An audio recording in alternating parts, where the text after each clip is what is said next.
India Legal presents Courts Roundup.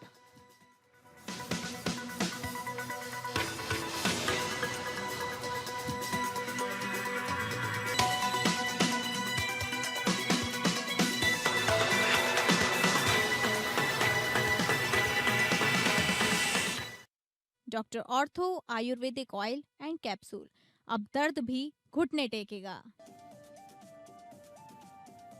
Umar Khalid और शर्जील इमाम को नहीं मिली जमानत। सुप्रीम कोर्ट ने कहा प्रथम दृष्टया मामला बनता है। गुलफशा फातिमा समेत 5 को मिली जमानत। सुप्रीम कोर्ट ने बीसीआई को दिव्यांग वकीलों के प्रतिनिधित्व के लिए आरक्षण की व्यवस्था का दिया निर्देश। नामांकन शुल्क 15,000 रुपए किया गया। कानूनी संशोधन की प्रक्रिया होगी शुरू। सुप्रीम कोर्ट करेगा एनसीएलटी अध्यक्ष की शक्ति। एनसीएलटी अध्यक्ष के राज्यों में मामलों को स्थानांतरित करने की शक्ति की करेगा जांच।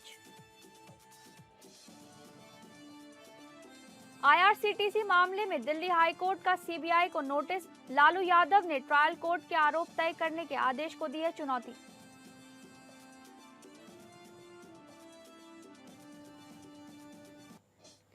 नमस्कार, कोर्ट्स राउंडअप में आपका स्वागत है। मैं हूं आपके साथ शालिनी राणा। अगले आधे घंटे हम सुप्रीम कोर्ट, हाई कोर्ट और तमाम निचली अदालतों की खबरों को आपके सामने रखेंगे। तो शुरू करते हैं courts roundup. India Legal presents Courts Roundup.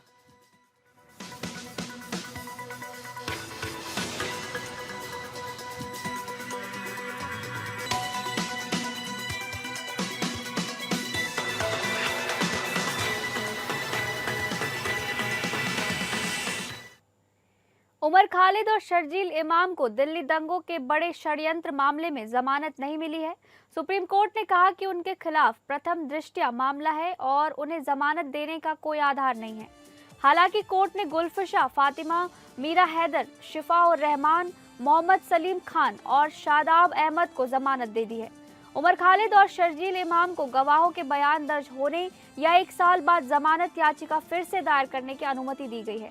न्यायमूर्ति अरविंद कुमार और न्यायमूर्ति एनवी अंजारी की पीठ ने कहा कि आरोपियों की भूमिका अलग अलग है और सभी को एक ही नजर से नहीं देखा जा सकता है।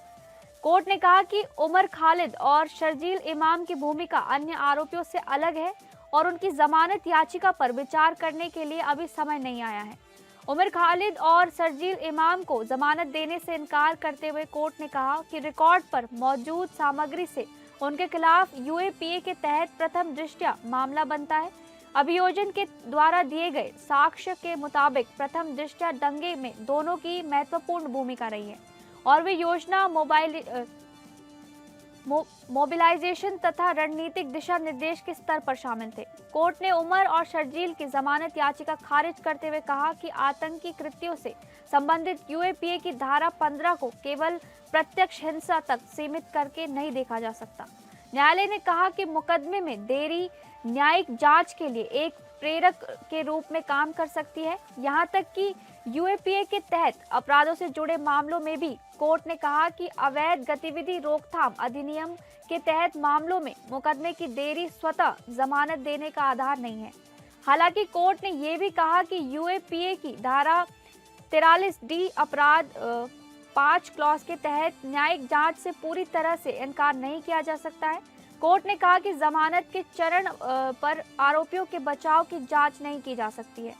कोर्ट ने यह भी कहा कि यूएपीए की धारा 15 में आतंकवादी कृत्यों की परिभाषा में केवल हिंसक कृत्य ही नहीं बल्कि ऐसी गतिविधियां भी शामिल हैं जो सेवाओं को बाधित करती हैं और अर्थव्यवस्था को खतरा पैदा करती हैं। कोर्ट ने कहा कि सभी आरोपियों को एक ही नजर से नहीं देखा जा सकता है और उनकी भूमिका के आधार पर अलग अलग निर्णय लेने होंगे। जमानत पर रिहा किए गए आरोपियों के लिए कोर्ट ने 12 शर्तें लगाई हैं और कहा है कि अगर वे इन शर्तों का उल्लंघन करते हैं तो उनकी जमानत रद्द कर दी जाएगी। दरअसल उमर खालिद और शर्जील इमाम समेत 7 आरोपियों ने ट्रायल में देरी, अपने खिलाफ हिंसा भड़काने का कोई सबूत न होने का हवाला देते हुए जमानत की मांग की थी। सुप्रीम कोर्ट ने 10 दिसंबर 2025 को फैसला सुरक्षित कर लिया था। इन सभी आरोपी 5 साल से ज्यादा वक्त से जेल में बंद हैं। ये सभी निचली अदालत हाई कोर्ट से राहत नहीं मिलने के बाद अपील करते हुए सुप्रीम कोर्ट में याचिका दाखिल की थी।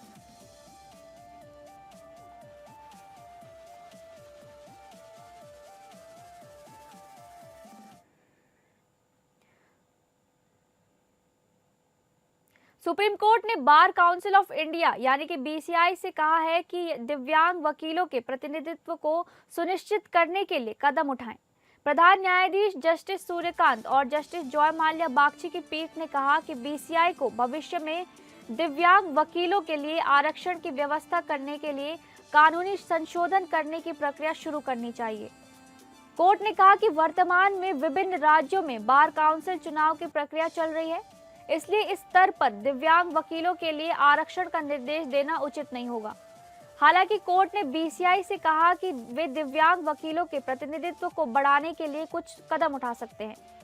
बीसीआई के अध्यक्ष माणन कुमार मिश्रा ने कोर्ट को बताया कि दिव्यांग वकीलों के लिए नामांकन शुल्क को 15,000 रुपए तक कम किया जा सकता है, जो पहले 1,20,000 रुपए था। कोर्ट ने इस प्रस्ताव को स्वीकार कर लिया और कहा कि ये छूट केवल दिव्यांग वकीलों के लिए होगी और अन्य उम्मीदवारों को इसका लाभ नहीं मिलेगा। कोर्ट ने कहा कि दिव्यांग वकीलों का प्रतिनिधित्व बढ़ाने के लिए बीसीआई को कुछ ठोस कदम उठाने होंगे। कोर्ट ने बीसीआई से कहा कि वे दिव्यांग वकीलों के लिए प्रभावी प्रतिनिधित्व सुनिश्चित करने के लिए एक प्रस्ताव तैयार करें और इसे कोर्ट में पेश करें। इस मामले में एक वकील ने याचिका दायर कर कहा था कि बार काउंसिल चुनाव में दिव्यांग वकीलों के लिए 5% आरक्षण की व्यवस्था की जाए। कोर्ट ने कहा कि वह इस मामले में निर्देश दे सकता है, लेकिन पहले बीसीआई को इस पर विचार करने का अवसर देना चाहिए।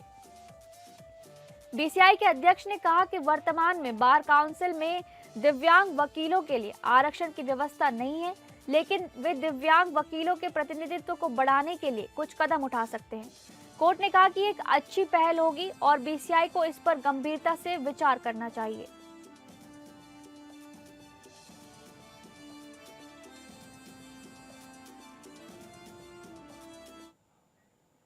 सुप्रीम कोर्ट ने एक महत्वपूर्ण फैसले में कहा है कि आरक्षित वर्ग के उम्मीदवार जो ओपन कट ऑफ से अधिक अंक प्राप्त करते हैं और किसी भी प्रकार की रियायत का लाभ नहीं लेते हैं, उन्हें ओपन कैटेगरी में शामिल किया जाना चाहिए।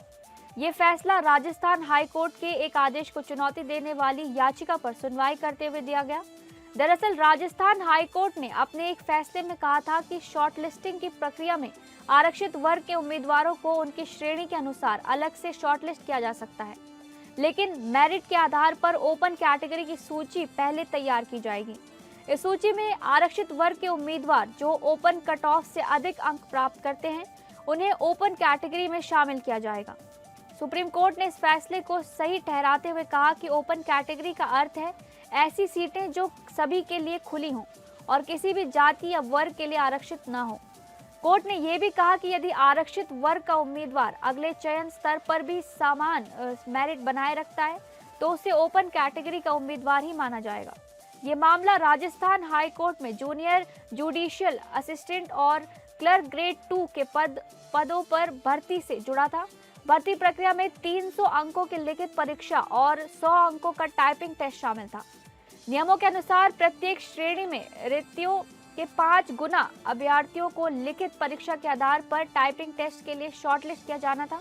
कोर्ट ने कहा कि आरक्षित वर्ग के उम्मीदवार जो ओपन कट ऑफ से अधिक अंक प्राप्त करते हैं और किसी भी रियायत का लाभ नहीं लेते हैं, उन्हें ओपन कैटेगरी में शामिल किया जाएगा, दोबारा आरक्षित सूची में नहीं आएंगे। हाई कोर्ट के इस फैसले को सुप्रीम कोर्ट में चुनौती दी गई थी, जिस पर सुनवाई करते हुए सुप्रीम कोर्ट ने कहा कि ओपन कैटेगरी में शामिल होने के लिए उम्मीदवारों की मेरिट सबसे बड़ा आधार होना चाहिए। कोर्ट ने यह भी कहा कि यदि आरक्षित वर्ग के उम्मीदवार ओपन कट ऑफ से अधिक अंक प्राप्त करते हैं और किसी भी प्रकार की रियायत का लाभ नहीं लेते हैं तो उन्हें ओपन कैटेगरी में शामिल किया जाना चाहिए।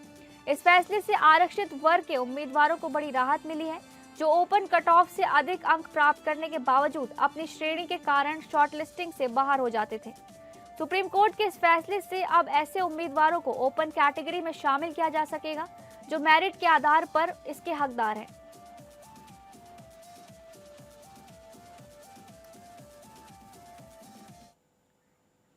सुप्रीम कोर्ट ने प्रधानमंत्री नरेंद्र मोदी द्वारा अजमेर शरीफ दरगाह पर चादर चढ़ाने के खिलाफ दायर याचिका को खारिज कर दिया है। सीजेआई सूर्यकांत और न्यायमूर्ति जॉय माल्या बागची की पीठ ने कहा कि ये मुद्दा न्यायालय द्वारा निर्णय लेने योग्य नहीं है और अब ये मुद्दा व्यर्थ हो गया है क्योंकि चादर पेश की जा चुकी है। पीठ ने कहा ये अब व्यर्थ है, ये एक न्यायोचित मुद्दा नहीं है। कोई भी मुद्दा न्यायोचित नहीं है, रिट याचिका खारिज की जाती है। हालांकि अदालत ने स्पष्ट किया कि यह फैसला अजमेर दरगाह से संबंधित अजमेर कोर्ट में लंबित सिविल मुकदमे पर कोई प्रभाव नहीं डालेगा। अदालत ने कहा मुकदमा लंबित है, उसका अनुसरण करें, इस आदेश का लंबित सिविल मुकदमे पर कोई प्रभाव नहीं पड़ेगा। ये मामला अजमेर दरगाह पर कथित तौर पर एक ध्वस्त शिव मंदिर के स्थल पर बनाए जाने के आरोपों से संबंधित है। गौरतलब है कि हिंदू सेना के अध्यक्ष विष्णु गुप्ता ने इस संबंध में अजमेर कोर्ट में एक याचिका दायर की थी, जिसमें आरोप लगाया गया था कि अजमेर शरीफ दरगाह एक ध्वस्त शिव मंदिर के स्थल पर बनाया गया है। उन्होंने तर्क दिया था कि केंद्र सरकार द्वारा एक विवादित ढांचे को चादर भेजना न्यायिक स्वतंत्रता और निष्पक्ष मुकदमे के अधिकार को कमजोर करता है। चादर चढ़ाने की परंपरा पूर्व प्रधानमंत्रियों द्वारा भी पालन की जाती रही है। इस मामले में प्रधानमंत्री नरेंद्र मोदी की ओर से केंद्रीय अल्पसंख्यक कार्य मंत्री किरण रिजिजू ने चादर पेश की।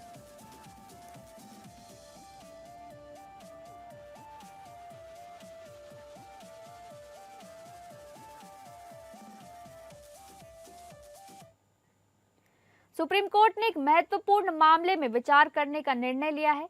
क्या नेशनल कंपनी लॉ ट्रिब्यूनल या एनसीएलटी के अध्यक्ष के पास विभिन्न राज्यों में स्थित एनसीएलटी बेंचों में मामलों को स्थानांतरित करने की शक्ति है? ये मामला अर्जुन पटनायक बनाम Arcelor Mittal Nippon steel India limited के बीच विवाद से संबंधित है। इस मामले में अहमदाबाद में 2 एनसीएलटी बेंचों ने आर्सेलर मित्तल से संबंधित मामलों की सुनवाई से खुद को अलग कर लिया था, जिसके बाद एनसीएलटी के अध्यक्ष ने दिल्ली से मामले को मुंबई स्थानांतरित कर दिया था। आर्सेलर मित्तल ने एनसीएलटी के इस फैसले को चुनौती दी थी और आरोप लगाया था कि ये फैसला बेंच हंटिंग और फॉर्म शॉपिंग का परिणाम है। गुजरात हाईकोर्ट ने अपने एक फैसले में कहा था कि एनसीएलटी अध्यक्ष की शक्ति केवल राज्य के भीतर मामलों को स्थानांतरित करने तक सीमित है और वे एक राज्य से दूसरे राज्य में मामलों को स्थानांतरित नहीं कर सकते हैं। हालांकि सुप्रीम कोर्ट ने इस फैसले पर सवाल उठाया है और कहा है कि यदि किसी सदस्य को किसी मामले से खुद को अलग करना पड़ता है तो मामले को दूसरे राज्य में स्थानांतरित करना आवश्यक हो सकता है।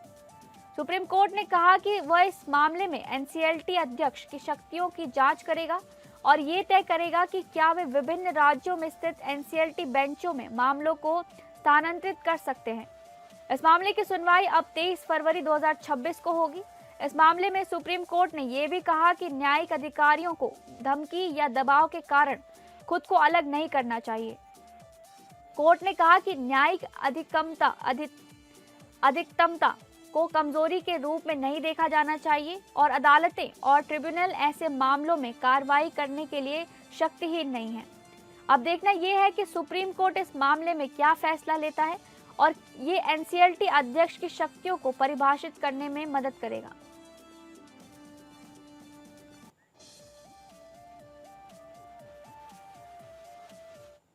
सुप्रीम कोर्ट ने अडानी पावर लिमिटेड को बड़ी राहत देते हुए कहा है कि गुजरात के विशेष आर्थिक क्षेत्र या एसईजी से घरेलू टैरिफ क्षेत्र या डीटीए में बिजली की आपूर्ति पर कस्टम ड्यूटी नहीं लगाई जा सकती है। कोर्ट ने कहा कि 2015 में गुजरात हाई कोर्ट के फैसले में ये स्पष्ट रूप से कहा गया था कि बिजली पर कस्टम ड्यूटी लगाने के लिए कोई वैध प्रावधान नहीं है और ये फैसला सिर्फ एक विशिष्ट अधिसूचना या अवधि तक ही सीमित नहीं है। अडानी पावर ने अपनी याचिका में कहा था कि वो एसईजी में स्थित अपने कोल आधारित थर्मल पावर प्लांट से घरेलू टैरिफ क्षेत्र में बिजली की आपूर्ति करती है और इस पर कस्टम ड्यूटी लगाने का कोई प्रावधान नहीं है। 2010 में सरकार ने कस्टम ड्यूटी लगाई थी, जिसे गुजरात हाई कोर्ट ने 2015 में रद्द कर दिया था। हालांकि बाद में अधिकारियों ने फिर से कस्टम ड्यूटी लगाने की कोशिश की, जिसे अडानी पावर ने चुनौती दी थी। सुप्रीम कोर्ट ने अपने फैसले में कहा कि 2015 के फैसले में गुजरात हाई कोर्ट ने यह स्पष्ट रूप से कहा था कि बिजली पर कस्टम ड्यूटी लगाने के लिए कोई वैध प्रावधान नहीं है और ये फैसला सिर्फ एक विशिष्ट अधिसूचना या अवधि तक ही सीमित नहीं है। कोर्ट ने कहा कि बाद की अधिसूचनाओं ने सिर्फ ड्यूटी की दर में बदलाव किया था, लेकिन इससे ड्यूटी लगाने का आधार नहीं बदलता। कोर्ट ने कहा कि अडानी पावर की बाद की याचिका एक अनुवर्ती कार्रवाई थी जिसमें उन्होंने पहले के फैसले के अनुसार राहत की मांग की थी। कोर्ट ने कहा कि संविधान पीठ को अपने फैसले को लागू करने के लिए शक्तिहीन नहीं है और ये सुनिश्चित करना आवश्यक है कि उसके फैसले का पालन किया जाए। कोर्ट ने गुजरात हाई कोर्ट के 2019 के फैसले को रद्द कर दिया और कहा कि अडानी पावर को बिजली पर कस्टम ड्यूटी की वसूली की गई राशि वापस की जानी चाहिए।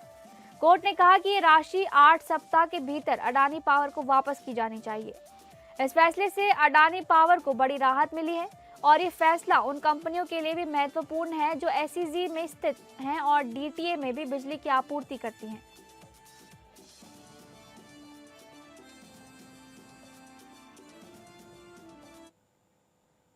सुप्रीम कोर्ट ने मध्य प्रदेश के एक न्यायिक अधिकारी की बर्खास्तगी को रद्द कर दिया है, जिसमें कहा गया है कि केवल गलत आदेश या निर्णय लेने के कारण न्यायिक अधिकारियों के खिलाफ अनुशासनात्मक कार्रवाई नहीं की जा सकती है। कोर्ट ने कहा कि न्यायिक अधिकारियों को अपने निर्णय लेने की स्वतंत्रता होनी चाहिए और उन्हें प्रशासनिक कार्रवाई के डर से नहीं रहना चाहिए। न्यायमूर्ति जेबी पारदीवाला और न्यायमूर्ति केवी विश्वनाथ की पीठ ने कहा कि न्यायिक अधिकारियों के खिलाफ अनुशासनात्मक कार्रवाई करने से पहले उच्च न्यायालयों को सावधानी बरतनी चाहिए। पीठ ने कहा केवल एक आदेश गलत होने या निर्णय में त्रुटि होने के कारण न्यायिक अधिकारी को अनुशासनात्मक कार्रवाई का सामना नहीं करना चाहिए। कोर्ट ने झूठी और दुर्भावनापूर्ण शिकायतों के खिलाफ कड़ी कार्रवाई करने का निर्देश दिया है। यदि कोई शिकायतकर्ता न्यायिक अधिकारी के खिलाफ झूठी शिकायत दर्ज करता है तो उसके खिलाफ अवमानना की कार्रवाई की जा सकती है और बार काउंसिल को अनुशासनात्मक कार्रवाई के लिए संदर्भित किया जा सकता है। निर्णय के महत्वपूर्ण बिंदु हैं। न्यायिक अधिकारियों के खिलाफ अनुशासनात्मक कार्रवाई करने से पहले उच्च न्यायालयों को सावधानी बरतनी चाहिए। केवल गलत आदेश या निर्णय लेने के कारण न्यायिक अधिकारियों के खिलाफ अनुशासनात्मक कार्रवाई नहीं की जा सकती है। झूठी और दुर्भावनापूर्ण शिकायतों के खिलाफ कड़ी कार्रवाई की जानी चाहिए। न्यायिक अधिकारियों को अपने निर्णय लेने की स्वतंत्रता होनी चाहिए और उन्हें प्रशासनिक कार्रवाई के डर से नहीं रहना चाहिए। सुप्रीम कोर्ट के इस फैसले से न्यायिक अधिकारियों को अपने निर्णय लेने की स्वतंत्रता मिलेगी और उन्हें प्रशासनिक कार्रवाई से डरने की जरूरत नहीं रहेगी। ये फैसला न्यायिक व्यवस्था की स्वतंत्रता और निष्पक्षता को बनाए रखने में मदद करेगा।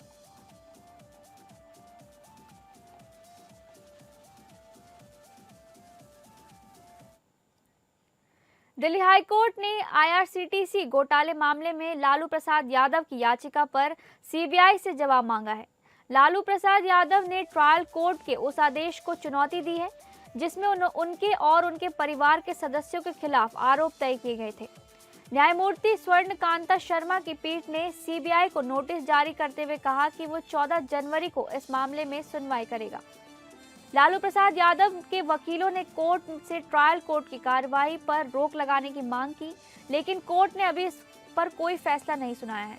लालू प्रसाद यादव पर आरोप है कि उन्होंने अपने रेल मंत्री कार्यालय के दौरान आईआरसीटीसी के 2 होटलों को एक निजी कंपनी को ठेके पर देने में अनियमितता की और बदले में जमीन और शेयर लिए।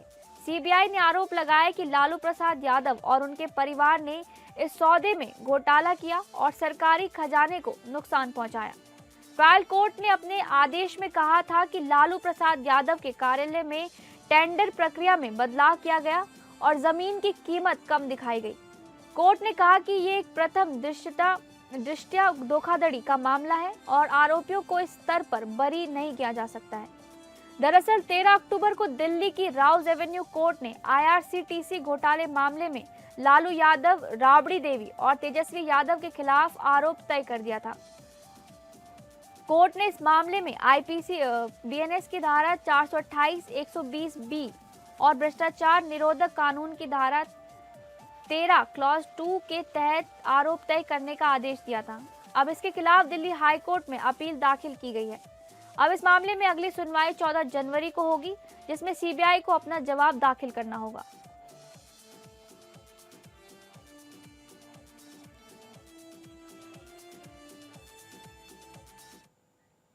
फिलहाल कोर्ट्स राउंडअप में बस इतना ही। नमस्कार।